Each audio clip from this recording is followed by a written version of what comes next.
लांझी में अफसरों की मैराथन बैठक। कलेक्टर मृणाल मीणा ने विकास कार्यों पर कसा शिकंजा।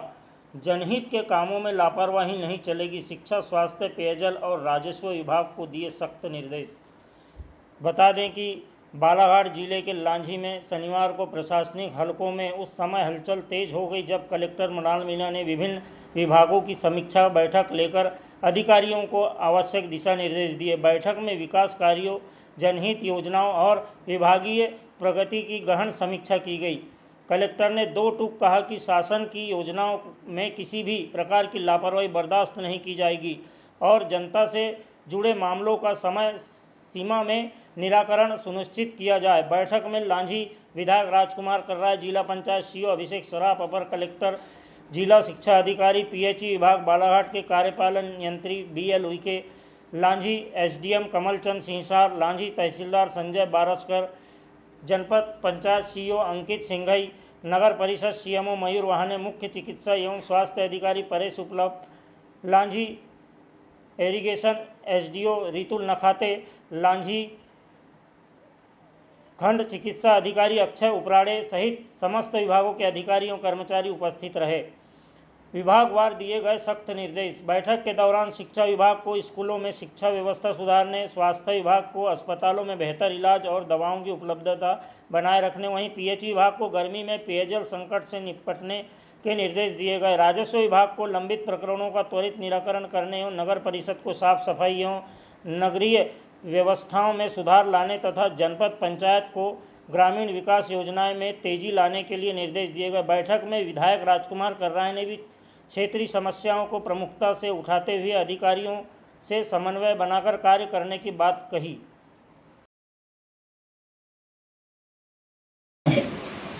उसका मैनेजमेंट करना, उसका प्रतिशत भी आप लोगों का बहुत कम है। श्रीमती आर बोलकर का तो मात्र 45% है। एक बार खड़े होकर तो नहीं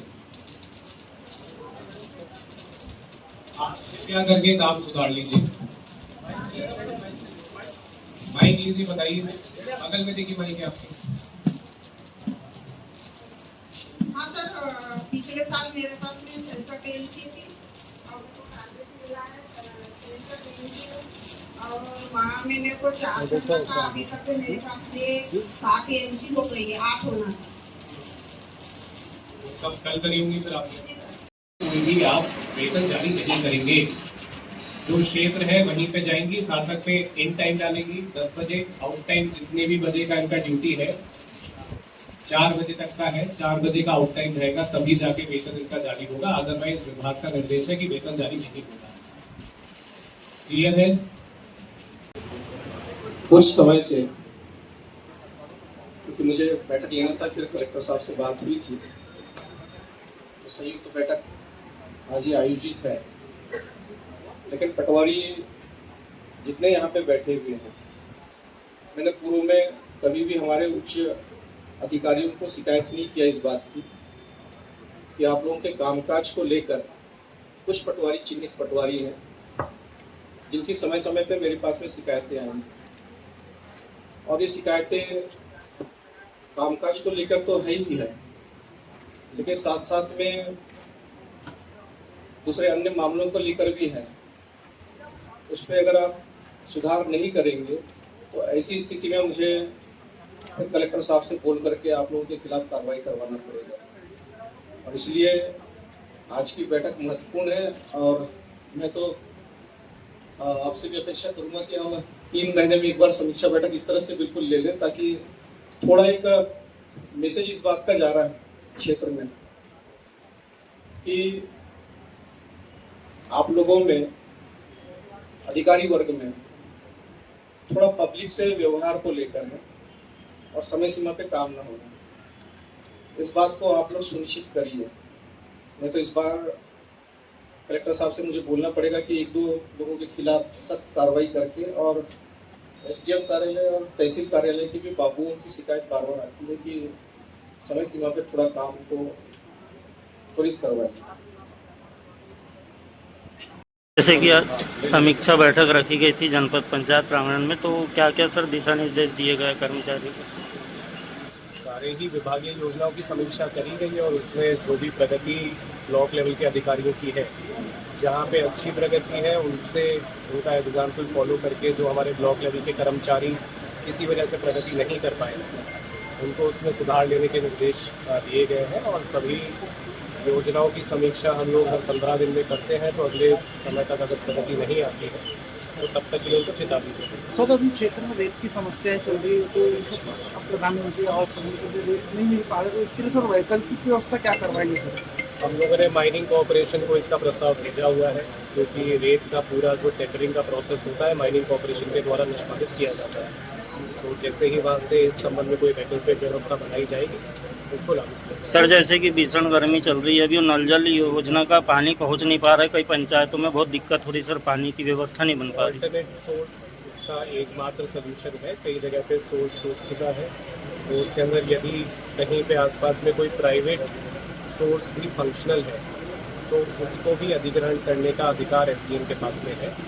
ऐसे इश्यूज में उसकी कार्रवाई करने के लिए सर जैसे अभी नल के खनन भी गति बन रहे हैं और कई जगह पानी की समस्या आ रही है, जैसे अभी पांडोंगरी में देखा जा रहा है कि कहीं पानी नहीं है पांडोंगरी सर। यदि कहीं पे पानी की कमी है तो पंचायत के पास में पर्याप्त साधन रहते हैं पेयजल उपलब्ध कराने के लिए। और यदि कहीं पे पेयजल के उपलब्धता पे तब भी कोई इशू आते हैं तो उसके संबंध में रेयरेस्ट ऑफ रेयर केस में सर ऐसी कहीं पानी नहीं पहुँचा है, जिम्मेदारी है। अगर नहीं पहुँचाएंगे पेयजल के संबंध में व्यवस्था नहीं करते हैं तब फिर हम लोग उसको आराम से करने के लिए आगे बढ़ा। जैसे कि भी आज समीक्षा बैठक रखी गई थी और जिले से कलेक्टर महोदय और जिला सीओ पहुंचे थे और सभी विभाग के अधिकारी कर्मचारी पहुंचे थे, तो क्या दिशा निर्देश दिए गए उसमें? आज सभी विभागों की समीक्षा बैठक हुई है और जो निर्माण कार्य चल रहे हैं उनको बहुत विस्तार से लिया गया है कि निर्माण कार्यों में कहीं अगर अनियमितता हो रही है तो इनकी जांच करा करके कुछ विभागों के कर्मचारियों के खिलाफ नोटिस भी जारी करने के निर्देश कलेक्टर ने जारी किया है। और निश्चित तौर से ये ग्रीष्मकालीन सत्र चल रहा है जिसमें पानी को लेकर और दूसरा हमारा बहुत महत्वपूर्ण मुद्दा था रेत को लेकर, दूसरा कुछ निर्माण कार्य हैं जिन निर्माण कार्यों में राशि जारी हो चुकी है और निर्माण कार्य में देरी हो रही है, तो उन सब चीज़ों को लेकर भी हम लोगों ने आज समीक्षा बैठक लिया है। और आने वाले समय पे ये समीक्षा बैठक मैंने कलेक्टर बालाघाट से कहा है कि 3-3 माह में हम ऐसी बैठक लें ताकि हमारा जो प्रशासनिक अमला है चुस्त और दुरुस्त रहे। जैसे कि देखा जा रहा है कि अपने यहाँ जैसे वीसी सब कई प्रकार की करते इसी हैं। बात को लेकर आज कलेक्टर ने सभी अधिकारियों और कर्मचारियों को सख्त निर्देश दिया है कि आप लोगों के द्वारा जो तनख्वाह ली जा रही है उस हिसाब से काम आप लोगों का निश्चित स्तर पर दिख नहीं रहा है।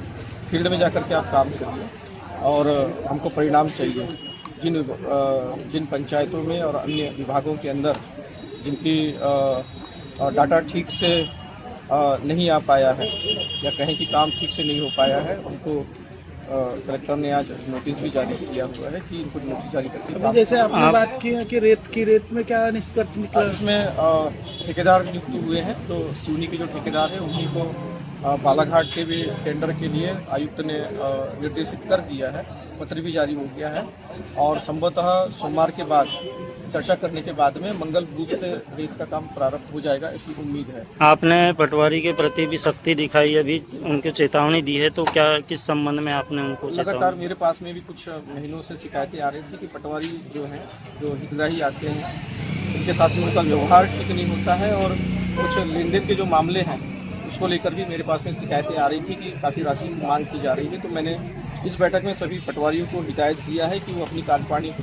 को सुधार कर लें और ऐसी शिकायतें नहीं आना चाहिए और समय सीमा पे काम करें। जितने भी नामांतरण और बंटवारे के प्रकरण हैं इनको भी समय रहते पूरा करें, अन्यथा अगली बैठक में हम आप लोगों के खिलाफ कार्रवाई करें। तहसील कार्यालय में भी आपने सख्ती दिखाई कि वहाँ पर भी लोग परेशान होते हैं। हाँ, लोग भटकते रहते हैं। बाबू राज जैसा थोड़ा सा समझ में आ रहा था, इसलिए मैंने वहाँ पे जो वर्ग ग्रेड 3 के और 2 के जो बाबू जैसे कि वहाँ कई दिनों से वहाँ जो बाबूगिरी जो चल रही है, बहुत दिनों से एक ही व्यक्ति एक ही कुर्सी पे बैठा हुआ है, तो निश्चित ही वहाँ पे होना चाहिए। तो असल में क्या है कि ग्रेड 3 के ग्रेड 2 के बाबू जिले के अंदर में ही हमारे पास में नहीं है, तो मैं हमको तुरंत इनको बदल देते।